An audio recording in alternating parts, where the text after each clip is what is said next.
Woo! Woo! Woo! Oh, I'm a little paranoid now to put this on or off. If you're watching the replay, hashtag replay present crew. It's a bit blurry. I wonder if that's, let's fix that, that's cool. Okay, I'll show you guys what I'm seeing here. Got a bridge here, I'm doing my morning walk. And I just did my gratitudes earlier. I want to say a big thank you to Claire White for giving me a new structure, a new model. Anthony Duckworth, how's the writing going? How is the writing going? I want to know. Thank you for being part of our spontaneous interview yesterday. That was awesome. Early live today. I might do another one at 11 o'clock because I'm starting to commit. No, I'm not starting. I did commit. I committed to someone, which means I'm committed fully. I've always planned for the last 2-3 months, always planned for the past 2-3 months to do live videos every 11 o'clock. That's the time that I've picked because if you know what it means, 11:11. And it was a beautiful time. Oh, I hope I tagged, if I didn't tag Eric, I'm going to tag Eric Lama. So my dear soul bro, an amazing man who has taught me and still is teaching me human design, Erik Bergan. He used to be in Gold Coast in Melbourne time, and he would do lives. He's been committed to, I think it's like 4 to 6. Check me if I'm wrong, right? Like 4 to 6 months, every day live at 11 p.m. Sorry, 11 a.m. Now he's gone back to Norway. That crazy loving Viking Jesus. He's gone back to Norway. And now he's on in Melbourne time, 7 o'clock. So I'm like, dude, the gap. So now I'm like, dude, that's a really great time. That's really a great time because we got 11:11s. Yes, legs 11 in bingo. All right. Today, been inspired because I just had my early morning walk. Did my gratitudes. Thank you, Claire White, for the gratitude mapping. Ellie Belfort, what's up? For the creation statements. This is new, but it's beautiful, and it reminds me of Tony Robbins, so I'm liking it. And then we do infinite gratitudes. That's another Tony Robbins borrow. But I wanted to share, this is for me, watching back, but it's also for you if you're interested in this wacky, wild world of Christmases. So the weird thing, this is my weird, and I shared this a couple of lives ago. But my weird is that I do 2-week short sleeps, 2-week long sleeps. I've been doing it for the past 6 years. I do it because my body, my universe balances itself because I learned polyphasic sleep. So I've just entered, this is about 4 days into short sleep cycles, meaning polyphasic, meaning 4 hours average a day. Yeah, and I'm wired. So I have a mission now. In my last long sleep, Hannah, what's going on? Good to see you here.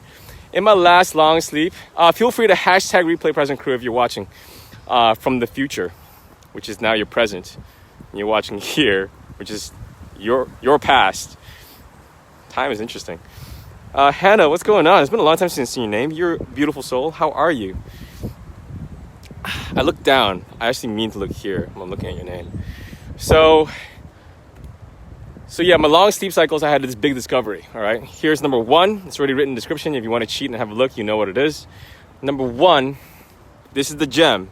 This is the knowledge bomb. Your productivity does not define who you are.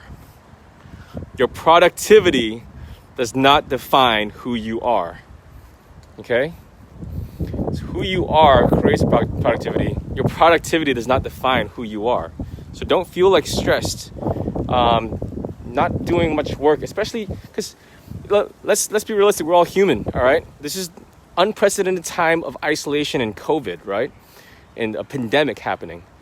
That, yes, this is higher than normal levels of mental stress and mental illness.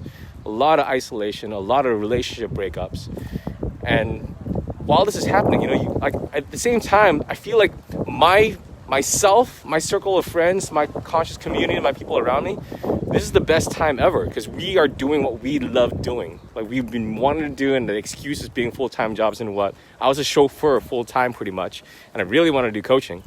March happened, boom, gear shift. That was great. This is a good opportunity to actually go hard out and full time with my training with coaching and doing coaching. So it's perfect. And Nell Stewart, what's up? Cameron Waterhouse, talking about Uber and chauffeur and Cameron Waterhouse. Who drives your humble driver? Cameron Waterhouse drives your humble driver. Beautiful family man. First guy I caught up from the groups. Alice Kathleen, what's up in the US? So one, your productivity does not define who you are. Let that land. Don't always feel like you need to do. Don't always feel like you need to impress. Who programmed that in you? That's all conditioning. That's all social conditioning. When you were born perfect and whole and expressive and full of love and lovable and enough. You had all the resources you need in your life. You were all Claire White. We're going deep here. When you were born, you were this beaming white light. This is the inner child that we talk about, right? Beaming white light, just full of expression, full of joy, full of crying and emotion, and everything is okay. And then over time, as you grow older, we get conditioned, don't do this, don't do that, don't do this, don't do that. And all of a sudden, it forms the adult human being. So, but to really just check in and realize that your productivity does not define who you are. You don't need to. You don't need to impress anybody. You don't need to work so hard. So this is my massive lesson from my last long sleep cycle. And I thank Moshe Topol, brother, peer coach, forgiveness coach, angel of forgiveness on earth. I hope you're watching this, man. That you shared that in a story and stuff. It hit me. It was good. Claire White, lovely to see you. We just did gratitudes and here you are. I'm going to wrap this up soon. So this is a reminder for myself, really. But feel free to share into this. I shared a bit of context of my sleep. My personal goal, my personal mission, I realized in this last long sleep, is my dragon to slay is to normalize my sleep. And this is crazy for me. This is the biggest, hardest thing I can probably do this year. Outside of maybe 365 days of lives. Is to, for 6 years, doing this pattern, right? Of 2 week long sleeps, 2 week short sleeps. To finally normalize it. So in order to do that, that's the mission. In order to do that, I'm doing two things. So in my long sleep, it's so simple. In my long sleeps, let's do it on this day. Or if you don't want to do it, I'm gonna do more, just a little more. So I don't feel guilty or I don't feel bad I'm not doing as much, even though it's okay to not do anything. It's okay. And my short sleeps, when I'm super metabolized, high functioning workaholic, doing so much, outputting like crazy. You guys are seeing me so much on Facebook as opposed to long sleep cycles where it's almost none. So during my short sleep cycles, my thing is this, to expect less of me. To expect less of me. It's okay to do less. My theme for today, I already said it this morning. My theme for today is to just have a relaxed day in. I'm going to still do work. I still got 3 or 4 coaching sessions. I'm still going to do work. Claire, you can keep me accountable on this. I'm still going to put KP data from my notepads, my 4 notepads, physical notepads, into digital. But I'm going to do it chill. I'm going to chill into it. So that's me. Kunal, what's up? Thanks for joining in. Feel free to watch the replay. That's it. I might join 11 o'clock. I might not. But if you're around 11 o'clock, maybe I'll jump in. I feel like that's a good sharing today. Whew. Much love. I'm gonna do the YouTube thing, right? I'm gonna give you a high five. That didn't work. Let me go left hand.